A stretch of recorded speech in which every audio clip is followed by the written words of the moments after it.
அன்பு தமிழ் உறவுகளுக்கு நெஞ்சார்ந்த திருக்குறள் வணக்கங்கள்.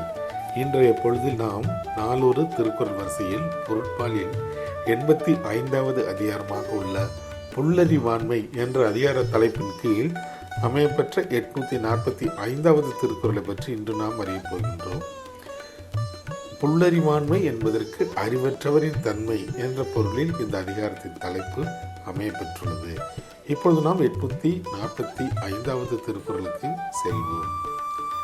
கல்லாத மேற்கொண்டு ஒழுகல் கசடர வல்லதுவும் ஐயம் தரும். கல்லாத மேற்கொண்டு ஒழுகல் கசடர வல்லதுவும் ஐயம் தரும். இத்திருக்குறளுக்கான பொருள் என்னவென்பதை இப்போது நாம் காண்போம்.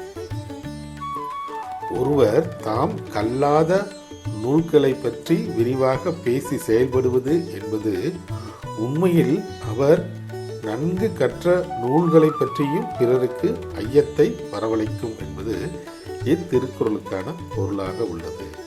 மீண்டும் பொருள்: ஒருவர் தாம் கல்லாத நூல்களை பற்றி விரிவாக பேசி செயல்படுவது என்பது உண்மையில் அவர் நன்கு கற்றறிந்த நூல்களை பற்றியும் பிறருக்கு ஐயத்தை வரவழைக்கும் என்பது இத்திருக்குறளுக்கான பொருளாக உள்ளது. ஆம் தோழர்களே, நாமும் வள்ளுவரின் வழியினை பின்பற்றி வாழ்வில் எப்போதும் வெற்றியே காண்போம். நன்றி, வணக்கம்.